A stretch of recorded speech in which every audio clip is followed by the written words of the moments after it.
Bismillahirrahmanirrahim. Assalamualaikum warahmatullahi wabarakatuh. Alhamdulillah, wassalatu wassalamu ala rasulillah, ma ba'd. Allahumma salli ala Muhammad wa ala ali Muhammad. Baik kawan-kawan mahasiswa semuanya, saya akan menyampaikan materi yang berkaitan dengan teknik konseling dewasa dan manula dengan model bimbingan konseling Islam ya. Pada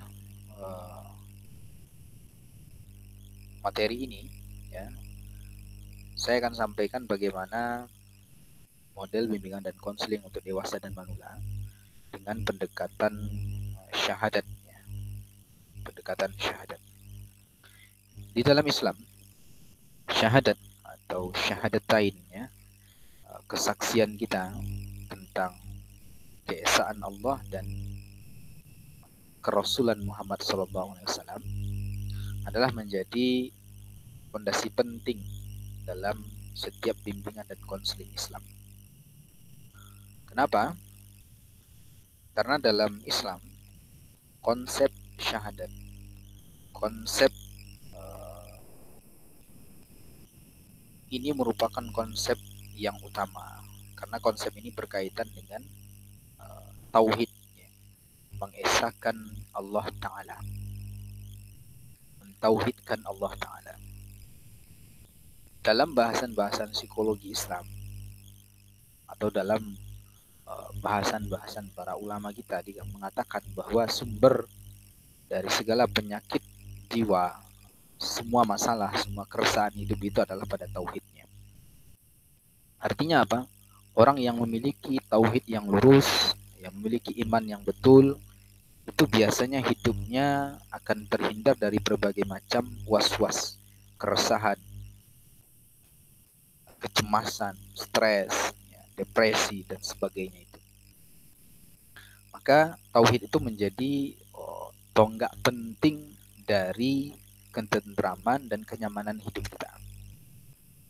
Nah, maka dalam proses psikologi Islam, ketika kita melakukan proses bimbingan dan konseling, ya, tauhid ini harus yang pertama kita luruskan, ya, kita betulkan. Ya, biasanya masalah itu terjadi kan karena orang tidak punya keyakinan. Misalnya orang kecewa, ya, karena anaknya meninggal dunia. Berarti persoalannya adalah pada tauhid, keyakinannya kepada takdir Allah, ketetapan Allah. Ya, dia kurang meyakini atau tidak meyakini sama sekali tentang takdir Allah itu. Bahwa semua yang terjadi di alam ini adalah ketentuan Allah. Bahkan Allah katakan, tidak ada satu pun daun yang jatuh dari pohon itu kecuali sudah Allah tetapkan takdirnya. Maka ini menjadi fondasi penting, ini menjadi hal penting yang harus kita perhatikan setiap kali kita melakukan bimbingan dan konseling. Dan teknik ini harus ada dalam setiap proses bimbingan konseling Islam. Bagaimana kemudian sebelum melakukan proses bimbingan lebih jauh tentang persoalan klien kita, tentang masalah-masalah klien kita, tauhidnya ini terlebih dahulu kita perbaiki, kita luruskan, kita betulkan bagaimana konsep tauhid yang betul dalam menghadapi semua persoalan hidup kita. Nah, maka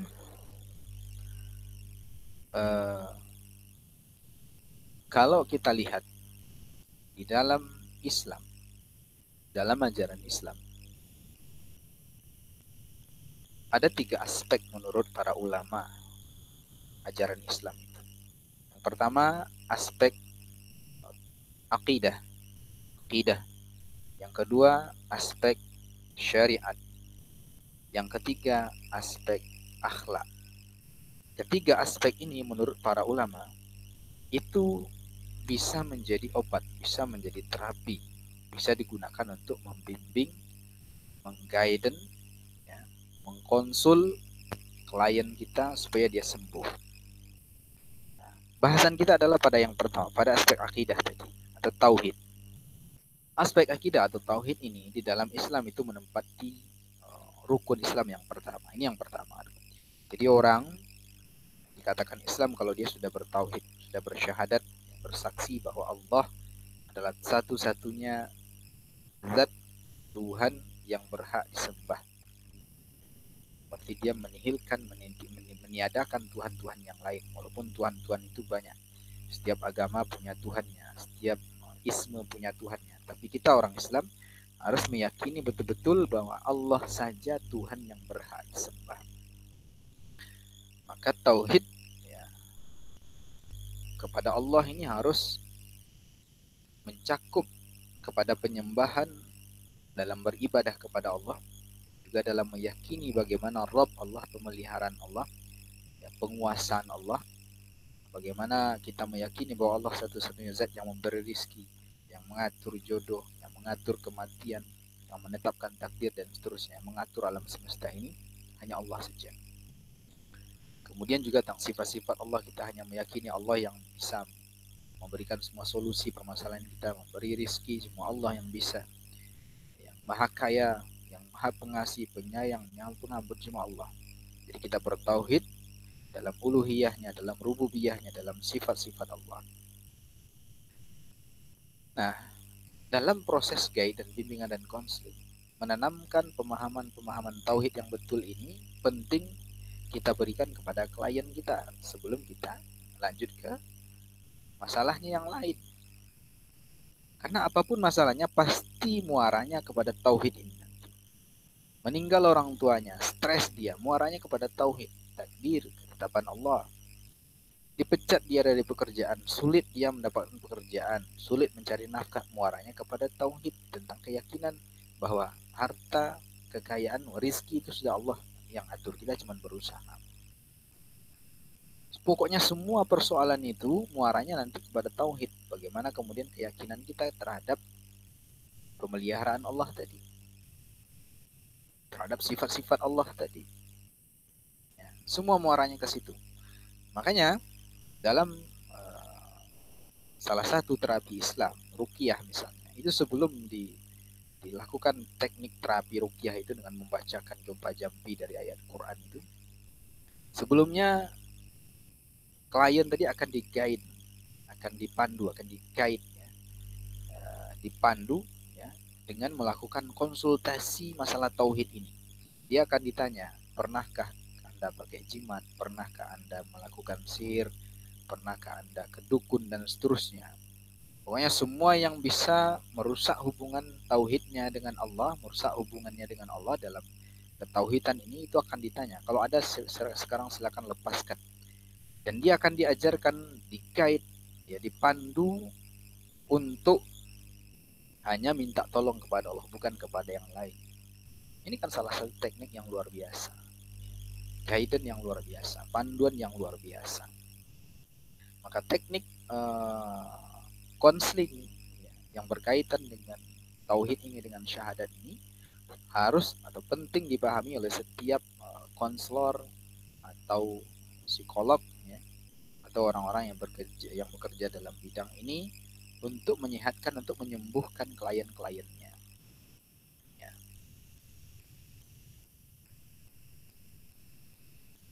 Jadi konseling, bimbingan dan konseling untuk dewasa dan manula dalam konteks ini lebih kepada bagaimana memurnikan tauhid mereka, mengarahkan mereka kepada keyakinan yang betul, pemahaman yang betul tentang Allah, tentang kekuasaan Allah, tentang keesaan Allah, tentang bagaimana beribadah kepada Allah, bagaimana meyakini sifat-sifat Allah sepenuhnya. Jadi arahnya lebih kepada ke situ. Karena semua persoalan yang terjadi pada orang dewasa maupun manula itu muaranya adalah kepada tauhid tadi. Ya, masalah perceraian, masalah rumah tangga, masalah pekerjaan, masalah dengan tetangga, masalah di lingkungan sosial, kenakalan remaja, LGBT, dan semuanya muaranya adalah kepada tauhid. Maka ketika ada klien, ada pasien, ya, kita harus membetulkan bagaimana tauhidnya, bagaimana akidahnya, ya, bagaimana keimanannya kepada Allah Subhanahu wa taala. Adapun tadi aspek-aspek tauhid tadi adalah aspek tauhid uluhiyah. Bagaimana mentauhidkan Allah, ya, hanya beribadah kepada Allah saja, bukan kepada yang lain. Ini berkaitan dengan niat dalam beribadah. Karena syarat dari ibadah itu salah satu yang paling utama adalah niat ikhlas kepada Allah. Yang kedua ittiba Rasul, ittiba Nabi, sesuai dengan cara-cara yang ditunjukkan oleh Nabi Shallallahu Alaihi Wasallam. Nah, ini penting dan sudah pasti, sudah barang tentu kalau ibadahnya betul, niatnya betul, akan berdampak baik kepada dirinya. Bisa menjadi dampak penyembuhan, bisa menjadi obat bagi dirinya. Karena semua syariat Islam itu bisa menjadi obat. Ya. Kemudian tentang rububiyah, aspek rububiyah, kita harus mengarahkan, memandu klien kita bagaimana supaya dia meyakini betul sifat rububiyah Allah, ya, tentang pemeliharaan Allah, ya, bahwa Allah yang memberi rizki, Allah yang mengatur alam semesta ini, Allah yang mematikan, Allah yang menghidupkan, dan seterusnya. Kalau sudah punya keyakinan seperti itu, maka ketika kehilangan sesuatu, mendapat musibah, dia akan ridho kepada Allah, akan bersabar, sehingga masalahnya tidak semakin berat, malah justru ringan. Lihat bagaimana Nabi Shallallahu Alaihi Wasallam mengajarkan sebuah doa ketika kita mendapat musibah. Nabi katakan kalau dapat musibah, di dalam Quran juga ada, ya, alladzina iza asabathum musibatun qalu inna lillahi wa inna ilaihi raji'un. Di orang yang benar, orang yang sidik, orang yang betul keyakinannya itu adalah orang-orang yang ketika dapat musibah mengatakan inna lillahi wa inna ilaihi raji'un. Sesungguhnya kami datang dari Allah dan akan kembali kepada Allah. Dalam hadisnya Nabi menambahkan setelah itu, jadi ketika kita dapat musibah, kita ucapkan inna lillahi wa inna ilaihi raji'un. Kemudian Allahumma ajurni fi musibati wa akhlif li khairan minha. Ya Allah, balaslah aku atas musibahku ini dengan ganjaran yang baik, dan gantikanlah dariku yang hilang itu dengan ganti yang lebih baik. Dan ini diamalkan oleh Ummu Salamah, kalau saya tidak salah, Ummu Salamah, ya, istri Nabi, ya. Ya, Ummu Salamah, ketika suaminya meninggal, suaminya itu orang yang baik, soleh, sahabat Nabi. Meninggal dia sedih sekali, tapi dia yakin dengan doa ini dia baca. Kemudian dengan siapa dia gantikan suami itu? Dengan Rasulullah. Dia meninggal suaminya yang baik, dapat manusia terbaik yang jauh lebih baik daripada suami itu. Begitu dalam Islam. Jadi keyakinan kita kepada Allah, kepada takdir Allah, itu membawa keselamatan hati kita, keselamatan jiwa kita, ketentraman jiwa, kebahagiaan kita. Nah, jadi apapun masalahnya, apapun rintangan dalam hidup ini, kalau kita meyakini rububiyah Allah, maka itu akan menjadi mudah, akan menjadi ringan. Nah, dalam proses konseling, bagaimana kita mengarahkan klien kita, pasien kita untuk meyakini rububiyah Allah ini, bahwa masalah yang dihadapi itu pasti ada solusinya. Allah sudah siapkan solusinya, tinggal dia mau ambil solusi itu atau tidak. Ya, la yukallifullahu nafsan illa wus'aha. Allah tidak membebani seseorang kecuali sesuai dengan kesanggupan, kemampuannya. Kemudian juga dengan sifat-sifat Allah, kita harus mengarahkan bagaimana klien kita yang betul-betul memahami, meyakini sifat-sifat Allah yang maha pemberi rizki, yang maha pengasih, maha penyayang, yang maha segala-galanya, maha perkasa. Sehingga klien kita memiliki mindset, memiliki pemahaman bahwa apapun masalahnya itu akan mudah kalau diminta, atau kalau diminta pertolongan Allah. Kalau semua dikembalikan kepada Allah, maka itu akan menjadi mudah. Saya kira untuk materi perkuliahan kita tentang tema ini, ya, psikoterapi Islam atau bimbingan konseling Islam untuk dewasa dan manula dengan teknik konseling Islam, itu dengan rukun Islam syahadat ini, saya kira itu saja. Jadi jika ada yang mau didiskusikan, silakan sampaikan di WA kita dan kita diskusikan di situ. Wallahu a'lam. Astaghfirullah, aku qouli hadza wa astaghfirullah li wa lakum innahu huwal ghafurur rahim. Subhanakallahumma bihamdika asyhadu an la ilaha illa anta astaghfiruka wa atubu ilaik. Assalamualaikum. Assalamualaikum warahmatullahi